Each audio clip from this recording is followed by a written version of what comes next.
kehadirat Allah Subhanahu wa Ta'ala yang telah memberikan kita banyak sekali kenikmatan, terutama kesehatan, sehingga kita bisa bertemu dan berkumpul di SD Negeri Trans Pangkalan tercinta kita. Salawat beriring salam kita sanjungkan kepada baginda Rasulullah Sallallahu Alaihi Wasallam yang telah membimbing kita dari zaman ke-8 menuju zaman yang penuh dengan ilmu pengetahuan seperti sekarang ini. Kepada Bapak Kepala Sekolah yang saya hormati, kepada Bapak Ibu guru hebat, saya ucapkan terima kasih karena telah sudi meluangkan waktunya untuk saya mengikuti diseminasi modul 1.4 sebagai karya aksi nyata saya nantinya. Langsung saja saya akan membahas di sini, yaitu implementasi budaya positif di sekolah. Nah, untuk menambah pemahaman, kita akan berdiskusi sebenarnya apa sih budaya positif itu.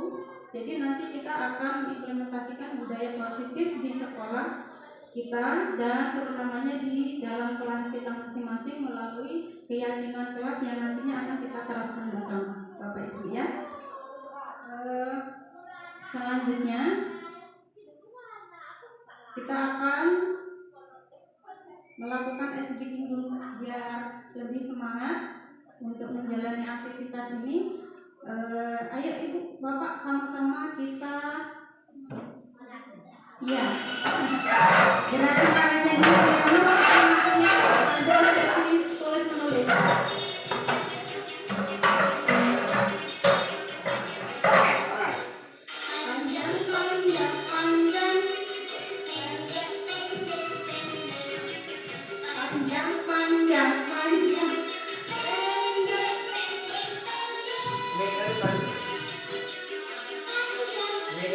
Pendek, panjang, pendek.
Oke, masuk ke materi tentang budaya positif. Jadi nanti kita akan belajar tentang keyakinan kelas, kebutuhan dasar manusia, ketiga 5 posisi kontrol, keempat restitusi, dan segitiga restitusi. Apa sih sebenarnya budaya positif itu? Ini kan kalau menurut pendapat saya aja. Siapa tahu Bapak dan Ibu di sini ada yang memiliki pendapat lain. Menurut Bapak Ibu, apa sih budaya positif itu?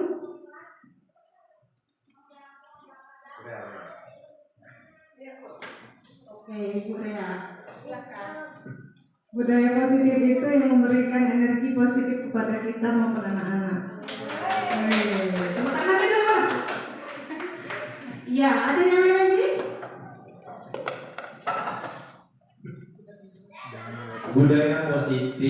menurut saya adalah kegiatan atau aktivitas yang biasa nanti kita lakukan dan berdampak baik untuk diri kita maupun orang lain. Sekian. Terima kasih Pak. Ada yang lain? Pak Siraman? Pak apa?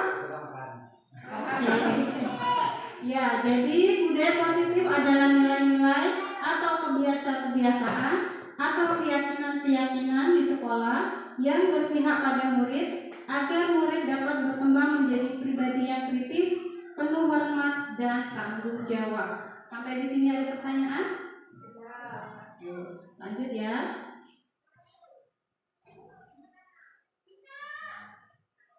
Selanjutnya kita akan membahas tentang keyakinan kelas. Apa itu keyakinan kelas? Mengapa kok disebut keyakinan kelas? Mungkin selama ini Bapak Ibu udah mengenal tentang peraturan kelas atau kesepakatan kelas.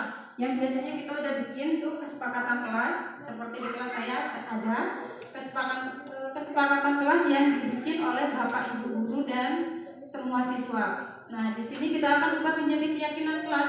Jadi mengapa keyakinan kelas? Karena keyakinan seseorang itu akan lebih memotivasi seseorang dalam diri. Seseorang akan lebih tergerak dan bersemangat untuk menjalankan keyakinannya daripada hanya sekedar mengikuti serangkaian peraturan tertulis tanpa makna. Jadi biasanya kalau peraturan kelas itu kan banyak. Jangan buang sampah sembarangan. Jangan duduk berantakan. Jangan atau harus. Bahkan biasanya tertulis banyak sekali. Itu Pak Bu ya. Nah, kita akan belajar tentang keyakinan kelas. Jadi, bagaimana sih buat keyakinan kelas? Jadi untuk itu ada tahapannya. Bagian 1 yang masih berisikan kalimat negatif, kemudian kita akan ubah menjadi kalimat positif, kemudian kesimpulannya apa. Jadi untuk tahap 1, mari Bapak Ibu kita lakuin bareng-bareng nih. Kita mau bikin keyakinan kelas. Jadi keyakinan apa? Maksudnya yang mempunyai nilai luhur apa? Bisa kayak contohnya jangan buang sampah sembarangan gitu kan. Nilai positifnya apa di situ? Jangan buang sampah sembarangan.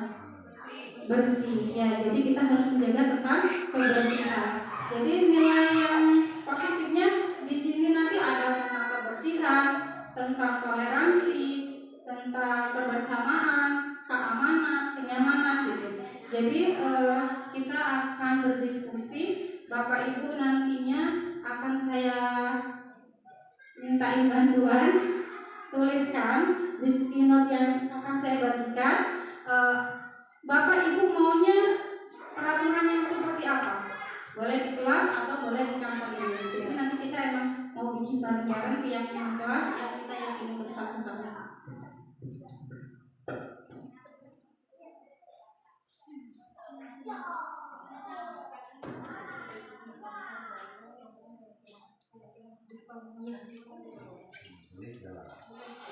Tidak boleh dengan perasaan. Tidak boleh merokok kamu nih. Nah, di kantor itu ibaratnya iya, kita kantor boleh. Boleh kan ya Bu? Boleh. Kau saja aku Terbebani kan? Enggak. Dilarang apa? Ya terserah Bapak. Sudah, Bang. Bareng itu lah Bu ya. Ya, nanti saya akan bikin kertas ini Ini Bu. Di situ ya. di dinding sini. Nempel ya? Di bagian itu. Nempel nanti Pak. Hah? Nempel. Nempel. Les. Nah, tuh begitu. Ini nanti bagian positifnya. Tapi bikin bagian negatif dulu.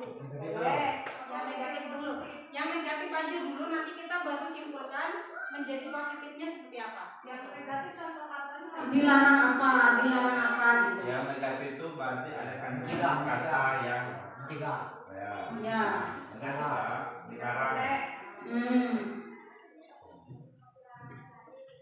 Dilarang bawa uang jajan di atas 1 juta. Yang negatif apa ini? Apa tadi ini? Ya Pak, peserta didik boleh, pendidik juga boleh, masing-masing Pak. Karena kita nanti akan bikin keyakinan kelas buat diri kita masing-masing.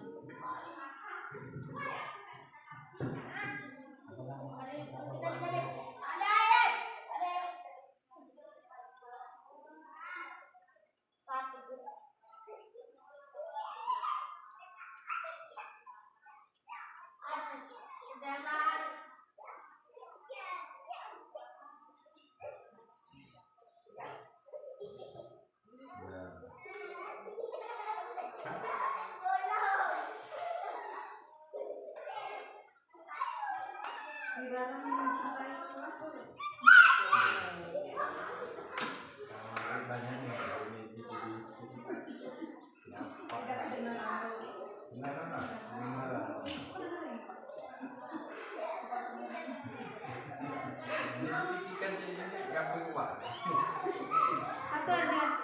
Satu aja nggak apa-apa. Iya, ya sudah tempel atau mau saya bantu? Nah, kalau Ibu Frida boleh biar kelihatan aktif. Nah, akhirnya apa aja nih? Atau masing-masing deh. Iya. Ya, di bagian satu. Mas, bersama mental. Satu ya. Jadi aku tuh juga yang ubik. Boleh. Itu dulu sih kau tanya sih kau. Boleh.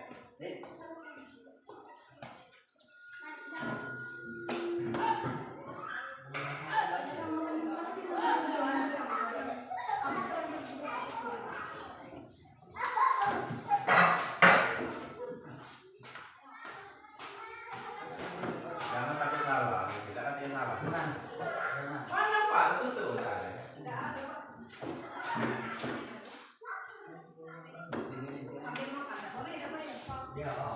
apa mau? Aku kan itu dulu kok. Itu nanti kok. Oh, ya baik. Oh, ya. Tadi kenapa lo? Tadi dengan anak belajar dulu tidak. Jadi udah semua ya Pak, Bu? Semangat nih Bu, belajar panjang pendek tadi. Ya nanti terakhir bisa diulang lagi. Atau selama dia masih tahu dulu sih. Oke, buka lagi lagunya. Cewek lah. Bisa diversikan. Bisa diversikan. Kita mesti panjang pendek. Bisa nanti.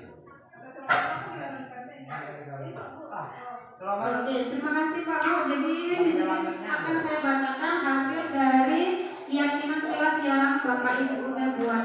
Pertama ada dilarang datang terlambat. Mantap, ini kasih.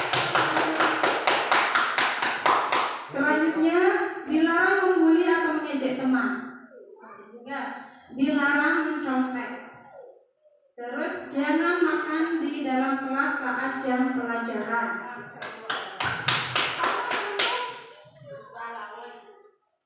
Dilarang makan di dalam kelas pada saat jam pelajaran.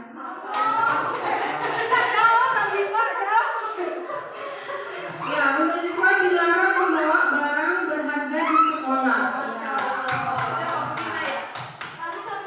Ya, barang berharga contohnya apa itu? Anak. Oh, emas, perhiasan, mas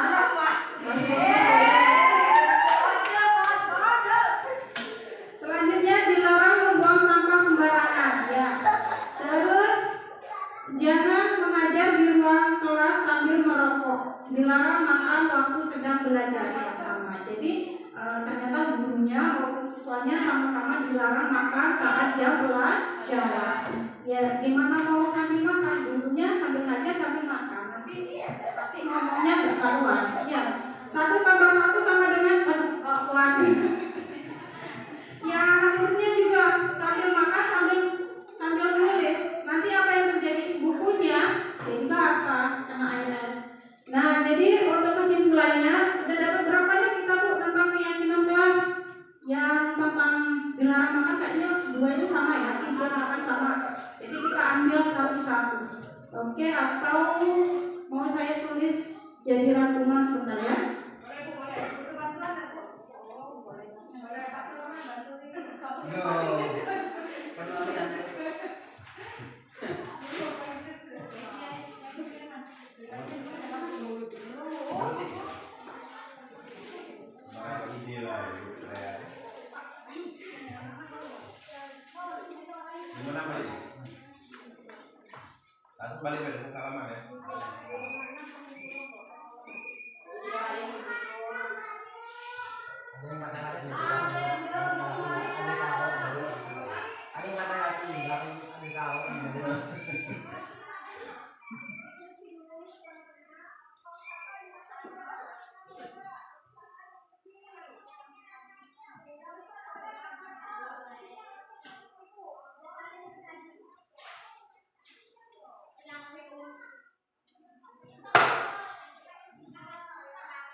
terlambat.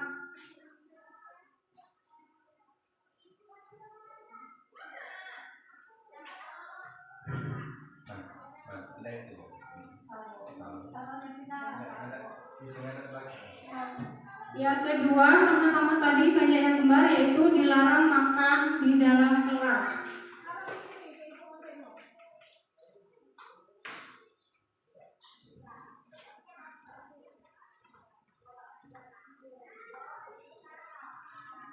Yang ketiga, dilarang buang sampah sembarangan.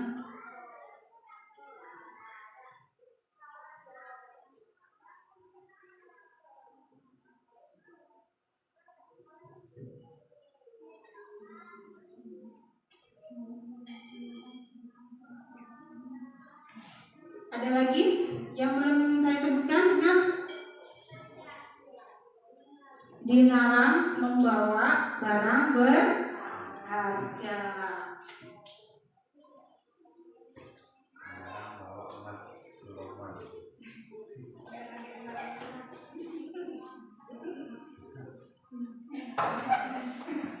Perlu arti.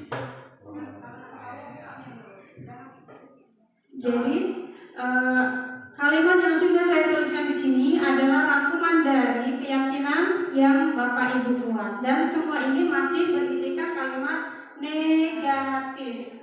Jadi untuk membuat keyakinan kelas memang harus berisi kalimat-kalimat yang positif. Jadi kita bahas bareng-bareng kalimat yang berbentuknya negatif ini diubah menjadi kalimat yang positif. Contoh dari satu dulu, dilarang datang terlambat. Kita ubah ke positifnya. Jadi kalau siswa itu dilarang datang terlambat, maka harus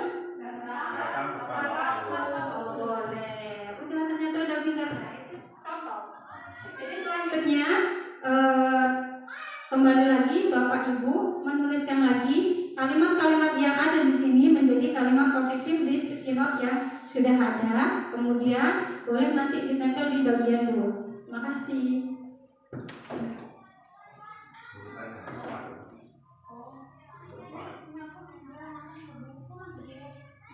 Itu nah depan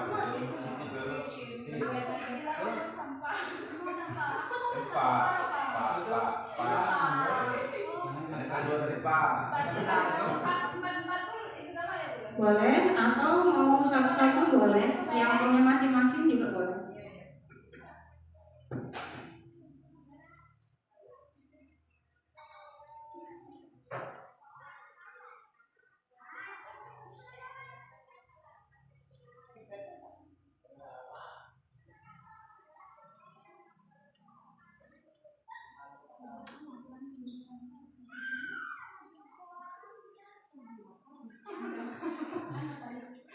Bawalah ini tidak berharga. Kalau makan ke kelas berarti makan atau Bukan. Makan di kantin. Iya, makan di kantin atau makan pada saat jam istirahat.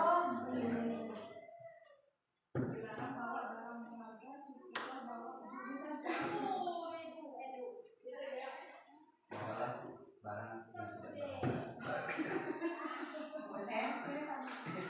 bawalah barang yang penting. Nanti kan dari kalimat positif itu nanti selanjutnya ke bagian 3, yaitu kesimpulan. Di kesimpulan nanti kita akan bisa ringkas.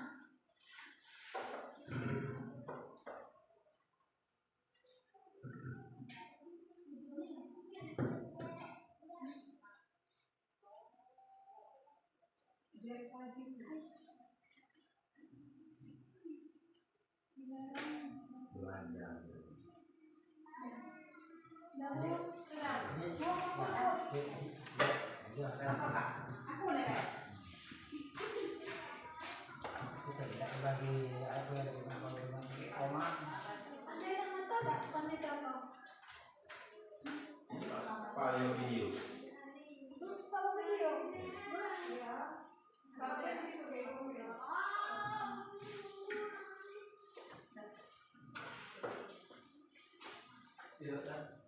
Di dekat rumah budaya.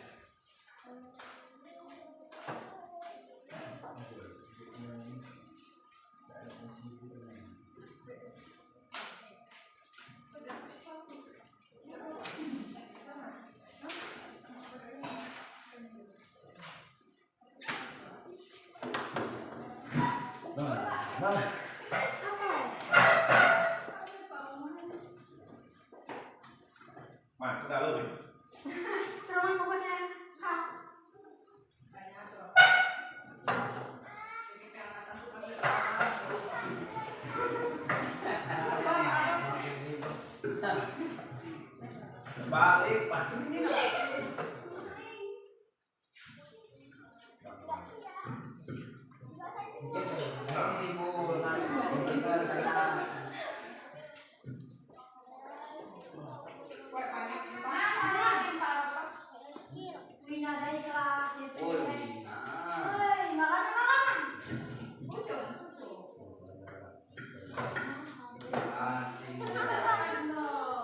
Terima kasih Bapak Ibu. Saya akan bacakan satu-satu ya. Jadi kalimat positif yang udah disepakati bersama. 1. Buanglah sampah pada tempatnya. 2. Makanlah saat jam istirahat. Yang ketiga, datang tepat waktu. Oh, siapa ini bagus sekali ya. Yang ada di belakang saya, bawalah perlengkapan sesuai dengan jadwal pelajaran. Ya, jadi sesuai ya. Jadi ketika jam pelajaran matematika dan bahasa IPA, yang dibawa hanya itu, matematika, bahasa dan IPA, bukan semuanya nanti PPKN, olahraga, segala baju, bola dibawa semua kan repot. Kemudian buanglah sampah pada tempatnya sama, datang tepat waktu, makanlah saat jam istirahat, buanglah sampah pada tempat sampah yang sudah disediakan. Hindari kebiasaan makan saat belajar, makanlah pada saat jam istirahat. Oke, jadi itu semua adalah bagian positifnya. Oke, kita aplikasi apa? Jadi untuk kesimpulannya apa? Kalau untuk yang positifnya sudah ketahuan. Jadi kesimpulannya hanya kita ringkas saja. Yang kembar-kembar tadi yang seperti makan saat jam istirahat. Berarti itu ada beberapa. Berarti kita ambil salah satunya gitu aja untuk kesimpulannya. Jadi untuk kesimpulan atau saya sendiri yang menuliskan? Boleh ya? Atau Pak Surman?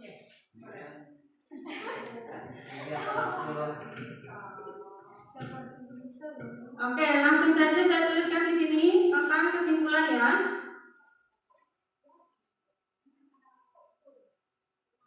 Pertama, apa tadi Mbak Bapak Ibu? Makan, buanglah sampah pada tempatnya. selanjutnya. Datanglah tepat waktu. Datanglah tepat waktu. Ada waktunya. Ya, selanjutnya yang ketiga.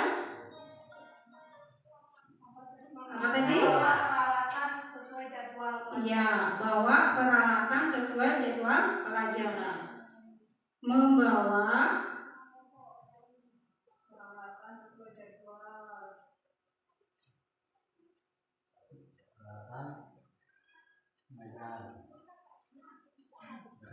ada lagi? Ada lagi tadi makanlah pada saat jam istirahat. Ya, makan pada saat jam istirahat.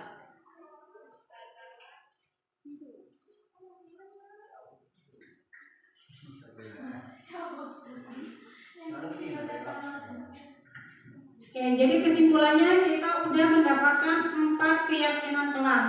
Pertama, buang sampah pada tempatnya, datanglah tepat waktu, membawa peralatan sesuai jadwal, dan terakhir makan saat jam istirahat. Masya Allah, ringkas ya ternyata. Nah, ini sebenarnya untuk menambah pendalaman pengetahuan kita. Nah, ini nanti akan kita bareng-bareng buat tabel T. Apa itu tabel T? Jadi sebelah sini yang negatifnya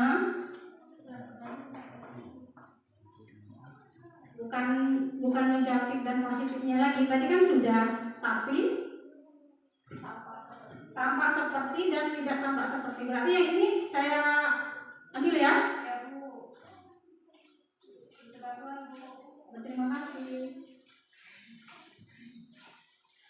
Roman ya sebut Ya, dari keyakinan yang udah kita sepakati, maka akan tampak seperti apa keadaannya, kemudian tidak tampaknya seperti apa. Contoh, buang sampah pada tempatnya, maka akan tampak seperti apa ketika anak-anak buang sampah di tempatnya? Bersih, nyaman, terampil, indah. Nah, itu yang terjadi. Kemudian datanglah tepat waktu. Nah, kalau anak-anak sudah datang tepat waktu, maka apa yang tampaknya di situ? Disiplin, rajin, semangat. Ya, kemudian yang ketiga, membawa peralatan sesuai jadwal. Nah, kalau anak-anak udah membawa peralatan itu sesuai jadwal, sehingga tampak seperti apa? Teratur, disiplin, teliti. Dan terakhir, makan saat jam istirahat. Jadi ketika anak-anak udah tertib makan jam saat istirahat, tampak seperti apa? Tahu aturan. Tahu aturan, sopan, santun, bisa menghargai orang lain juga. Dibanding dengan yang makan di kelas, apalagi makan saat jam istirahat, makan sendiri, kawannya nggak dikasih. Kira-kira seperti apa tuh? Tersinggung, tersakiti, teraniaya. Aja ada anak-anak yang nyanyi, harusnya aku yang makan.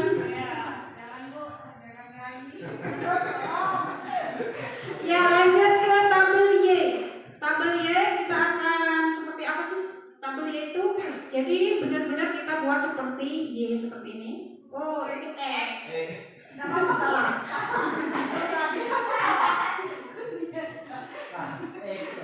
Agak gini nggak ada. Kami mengerti kok. Kamu memang tetap aja pakai. Tutup boleh. Lebih kan gitu. Karena yang sempurna hanya milik Allah ya Bu. Salah Bu. Yang sebelah kanan. Tadi balik. Terukuk gitu. Bapak nyampe terukuk. Jadi Y-nya? Oke. Apa sih kolom di tabel Y itu ada apa aja? Seperti yang Bapak Ibu lihat. Boleh dibaca? Terdengar, terlihat,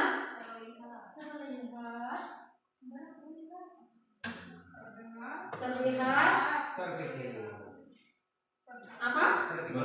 Berperilaku.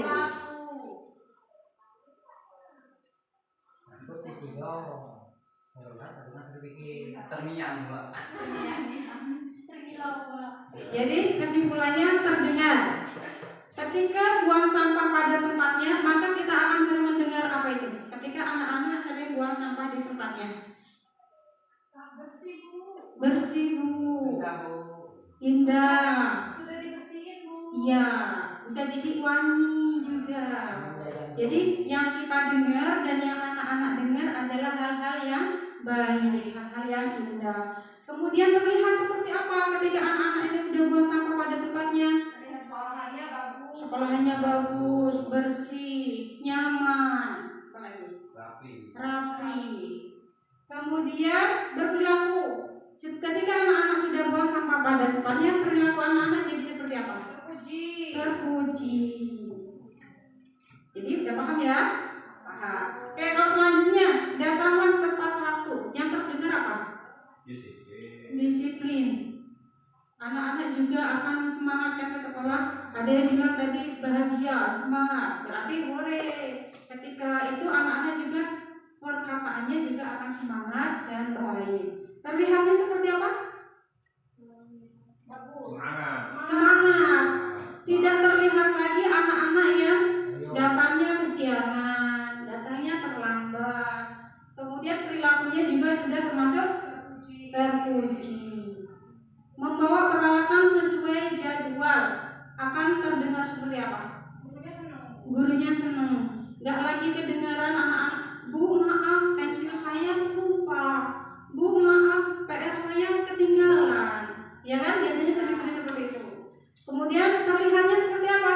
Ketika anak-anak udah membawa yang sesuai jadwal, rapi, akan terlihat rapi, lebih luas, nggak berantakan. Jadi nggak bawa anak-anak tuh nggak membawa barang-barang yang tidak diperlukan. Misal ada anak-anak yang bawa kayu bakar.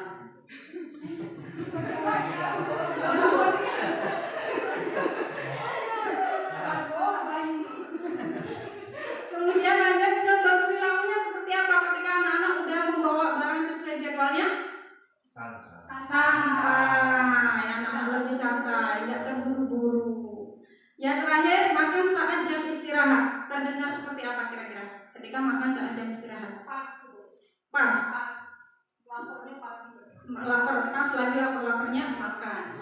Ya. Tahu tempat, tepat waktu. Iya, kemudian terdengar anak-anak itu selalu toleransi juga, ngajak temennya, yuk kita ke kantin bareng, yuk kita makan bareng gitu. Kemudian terlihat seperti apa? Terlihat seperti apa ketika anak-anak bareng-bareng ke kantin? Kompak. Pintar, rukun juga.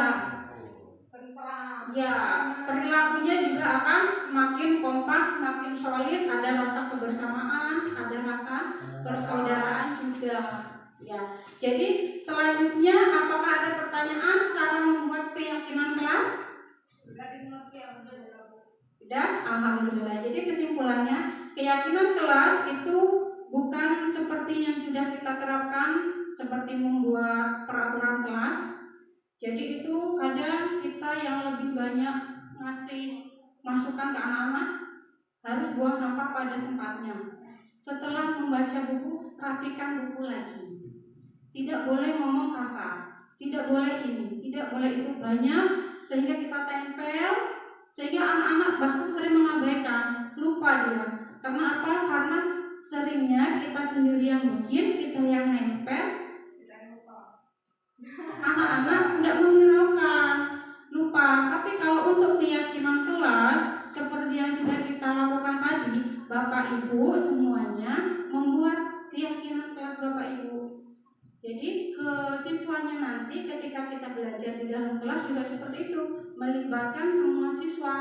Semua siswa harus ditanyakan, disuruh menulis maunya seperti apa keyakinan yang ada dalam diri dia. Kemudian kita bantu dari yang kata-kata negatif tadi menjadi kata-kata yang positif. Selanjutnya kita simpulkan dan setelah itu kita sepakati bersama. Gimana caranya sepakati bersama? Bisa dengan tanda tangan, bisa dengan cap jari. Kalau kayak kelas 1 2 kan belum bisa tanda tangan, bisa cap jari.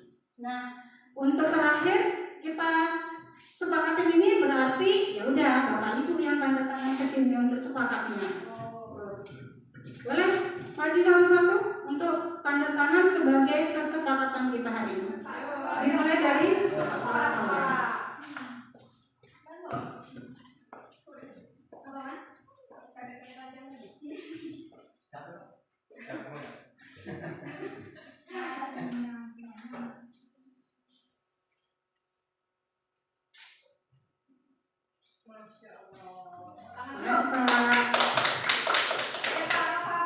Selanjutnya Bapak Arpa.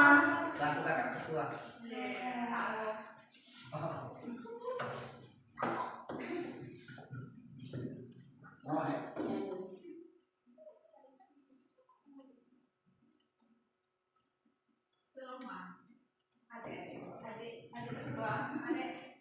Kasih Pak. Ya, kasih tepuk tangan buat Pak Arpa. Selanjutnya adik bungsu. Ada adik tertua, ada adik bungsu. Jongkok, jangan jongkok mah, kayak kamu. Oh, Masya Allah. Selanjutnya Bapak Suhaimi. Ayo kakak. Kakak suhu kita. Kakak sebut. Suhu panas, suhu dingin.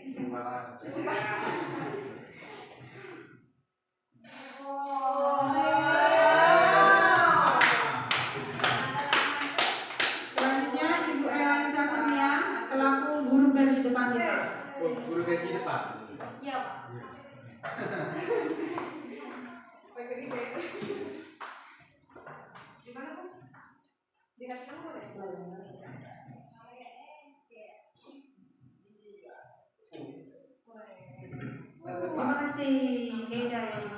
Selanjutnya Ibu Beda selaku wali kelas 1.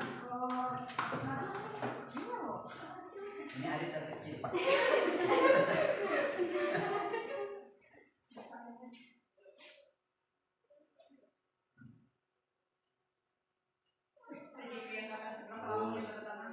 Luar biasa. Masya Allah. Terima kasih.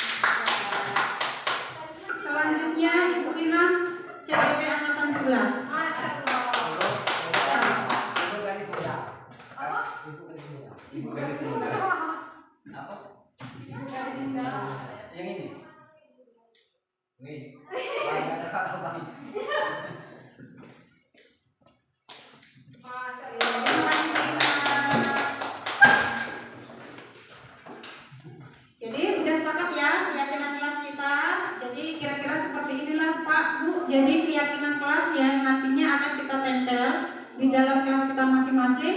Yaitu ternyata keyakinan kelas hanya berisi sedikit, bukan berarti banyak sekali peraturan, bisa 10, 15, bahkan 20. Nah kalau keyakinan kelas ini berbeda, isinya hanya sedikit, bisa 3 sampai 4 kalimat, kemudian berisikan kalimat-kalimat yang positif yang di dalamnya sudah mengandung nilai-nilai universal. Selanjutnya kita belajar tentang kebutuhan dasar manusia. Jadi ada 5 kebutuhan dasar manusia. Ya, kenapa kok kita harus paham dengan 5 kebutuhan dasar manusia ini? Karena untuk memahami karakteristik anak, maunya seperti apa dan apa sih yang anak-anak itu butuhkan. Jadi kita nggak ngecap lagi bahwa anak itu bandel, bahwa anak itu malas, bahwa anak itu nakal. Karena semua manusia berperilaku itu sebenarnya hanya untuk memenuhi kebutuhan dia. Jadi di sini ada 5 kebutuhan dasar manusia. Yang pertama bertahan hidup, yang kedua merasa diterima atau disayangi, yang ketiga kebebasan, yang keempat kesenangan, dan yang kelima penguasaan. Sampai di sini paham Bapak Ibu? Bertahan hidup contohnya yang terjadi pada anak-anak, karena lingkungan kita kan anak-anak. Kadang anak-anak itu yang saya contohkan seperti di sini, makan pada saat jam istirahat. Anak-anak itu makan. Kira-kira ketika anak-anak itu makan, dia mencukupi kebutuhan dasar yang mana? Yang terlima itu bertahan hidup. Luar biasa. Jadi anak-anak itu harus kita pahami dulu apa kebutuhan dia. Oh ternyata dia kalau makan terus berarti bertahan hidup. Ternyata dia kelaparan. Lanjut ya, kalau sudah paham. Lanjutnya tentang 5 posisi kontrol. 5 posisi kontrol ini menunjuk kepada kita sebagai dewan guru. Jadi kita sebagai guru, di sini kita punya 5 posisi. Kita sebenarnya yang sering kita lakukan ada di posisi mana nih?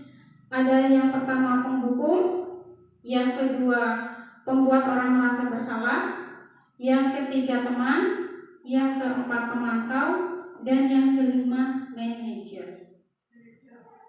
Kira-kira Bapak Ibu semua di sini selama ini sudah berada di posisi yang mana? Penghukum? Pernah menjadi seorang penghukum? Belum. Yakin? Apa justru itu yang sering? Seringnya manajer. Oh luar biasa, seringnya manajer. Oh sangatur. Jadi manajer itu sangatur. Oke. Bagus sekali. Jadi udah tahap kelima langsung ya. Jadi kalau penghukum itu ketika anak lupa bawa PR aku ketinggalan Bu, karena si anak gak sesuai tadi ya, gak sesuai membawa barang sesuai jadwal. Ternyata buku PR-nya ketinggalan. Bu, buku PR aku ketinggalan. Nah kamu PR-nya ketinggalan, berarti kamu dapat hukuman. Biasanya gitu kan? Atau anak datang terlambat. Kalau zaman kecil kita dulu kan anak datang terlambat, apa yang terjadi? Dihukum sama gurunya, suruh berdiri di depan sambil pegang telinga. Tuh, menghukum kan? Nah, Kemudian yang membuat orang merasa bersalah itu yang seperti apa? Ada yang tahu? Ditekan-tekan ya Bu. Iya, ditekan-tekan.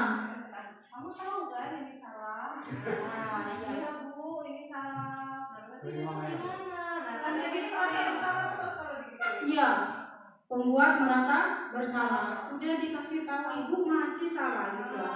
Iya, gitu. Kemudian yang teman, posisi teman itu seperti apa? Coba.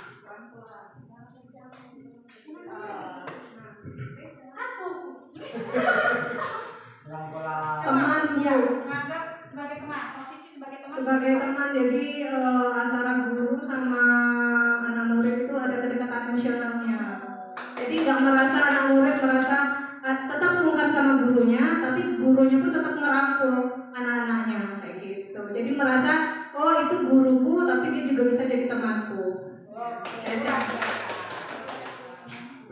Terima kasih. Jadi teman, ada kedekatan emosional antara guru dan siswa. Jadi nganggap gurunya ya temanku, gitu ya. Oke. Jadi di sini masuk ke dalam membuat orang merasa bersalah ke teman. Teman itu ketika si anak murid melakukan kesalahan, posisi kita memposisikan sebagai teman itu ya kayak teman. Ay kau ini udah dibilangin kayak gitu. Jadi kayak teman biasa. Biasanya kalau udah kelas tinggi nih, kelas 6, kelas 5 rentang tuh. Kan udah dibilang sama ibuku, pola lagi, kau ini gawinnya cek terus. Jadi teman ada rasanya bercanda, bersenyum-senyumnya ada. Kemudian yang pemantau, kira-kira posisi pemantau itu ya seperti apa penjabarannya?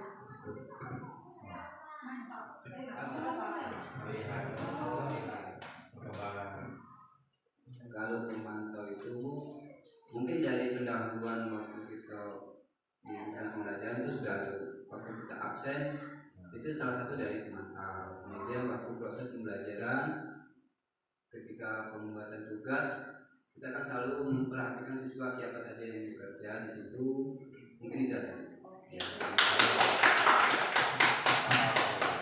Ya. Posisi memantau yaitu ya emang sepertinya seolah-olah guru itu memantau, dan si guru ini memantau berdasarkan dari yang ada di keyakinan kelas ataupun prosedur yang ada di dalam kelas. Contoh dari Pak Sulaiman tadi, lihat mulai dari absen, ternyata pas di absen banyak anak yang tidak hadir.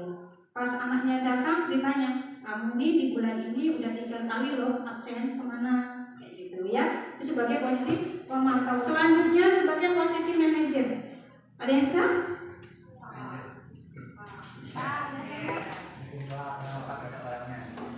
Mungkin menurut pendapat Pak dari sisi manajer, kita harus bisa mengendalikan siswa kita, mengajak, menemani, memberikan solusi. Yang pasti tujuannya siswa itu menyenangkan di dekat kita, seperti itu.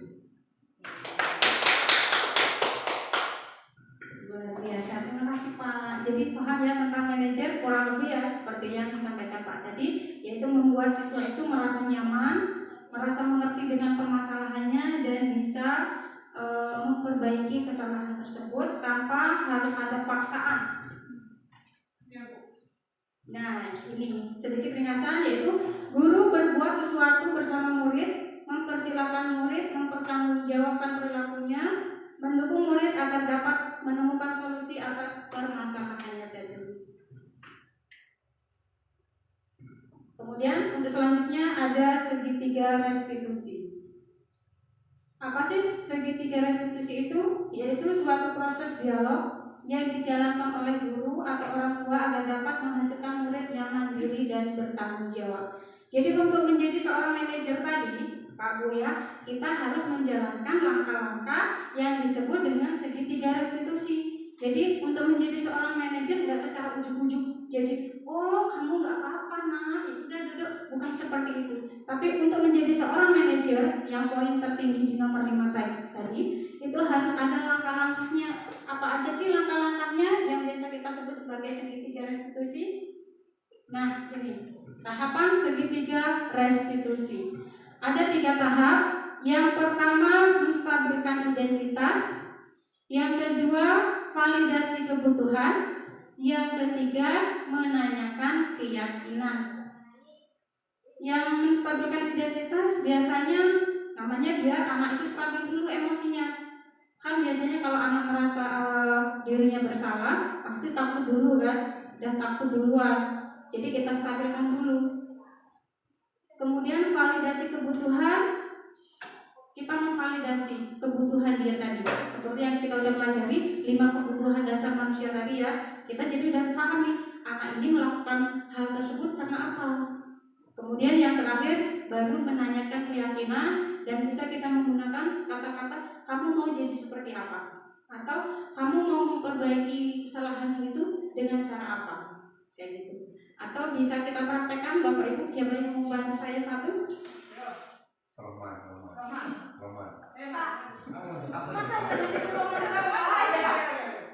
Datang telat ini Roman.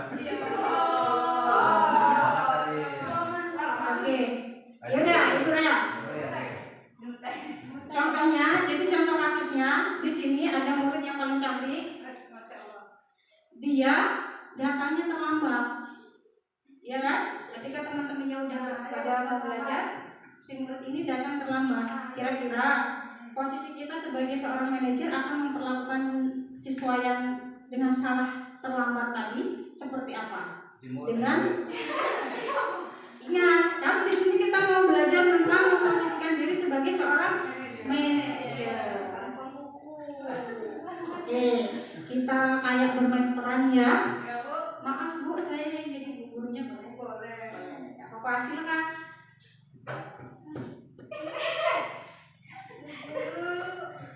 Iya.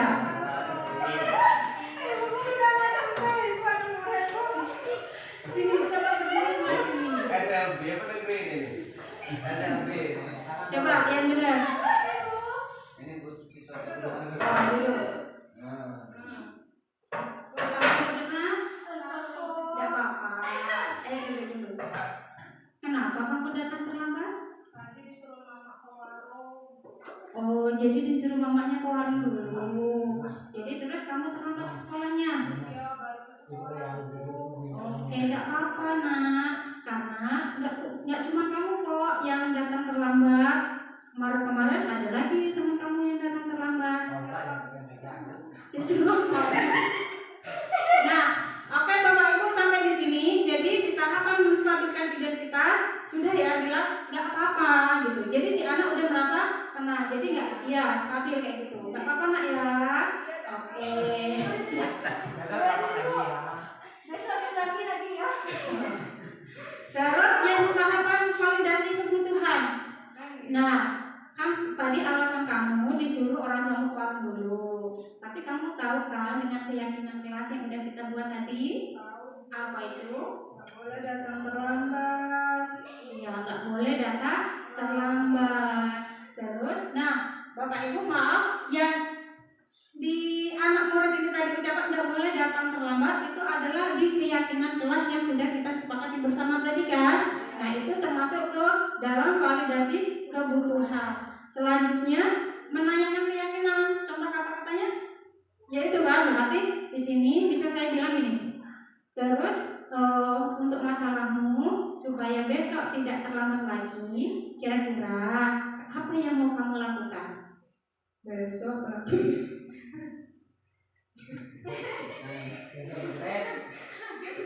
iya Bu, besok berarti datang tepat waktu. Nanti kalau orang tua suruh saya bilang Bu nanti aja kok. Oke, berarti besok-besok biar nggak datang terlambat, pas disuruh mamanya bisa keluarnya sepulang sekolah. Oke, boleh.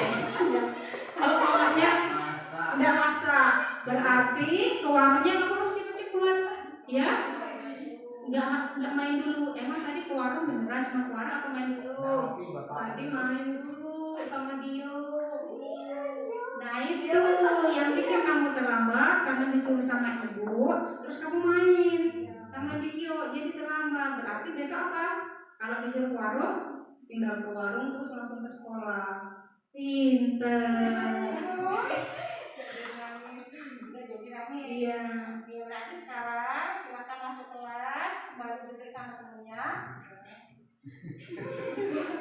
Ya, silakan. Selamat belajar.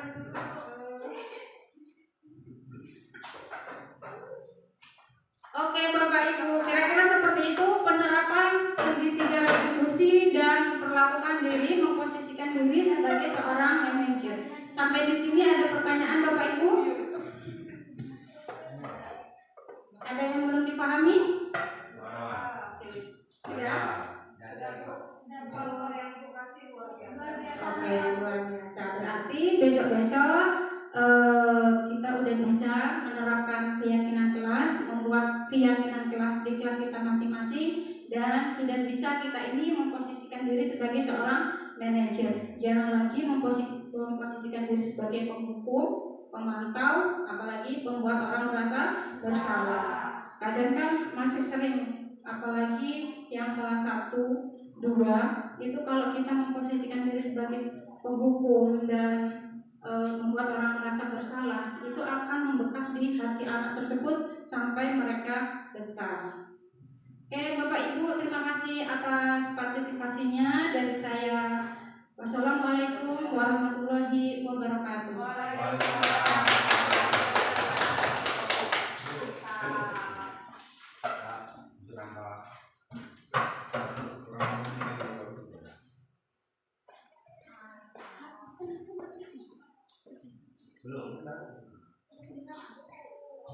Baik, assalamualaikum warahmatullahi wabarakatuh. Saya selaku kepala sekolah SD Negeri Tuan Pakalan dalam ini mengapresiasi yang luar biasa ya kepada CGP atas nama Ibu Umi Latifah. Ya, memang dari pembahasan ini adalah proses belajar. Ini adalah proses belajar. Tetapi dalam proses belajar ini bisa nanti kita terapkan di sekolah kita. Jadi secara tidak langsung Ibu Umi ini sudah mempraktekkan berbagi praktik baik kepada kita yang ada di SD Negeri Pakalan. Ya, jadi benar inilah cara mengatasi permasalahan-permasalahan yang terjadi terhadap siswa kita. Itu saja. Terima kasih kepada Ibu Umi. Semoga ya dalam proses kedepannya CGP-nya lancar tanpa ada kendala sedikit pun ya, dan nantinya berhasil sesuai dengan apa yang diinginkan. Terima kasih. Wassalamualaikum warahmatullahi wabarakatuh.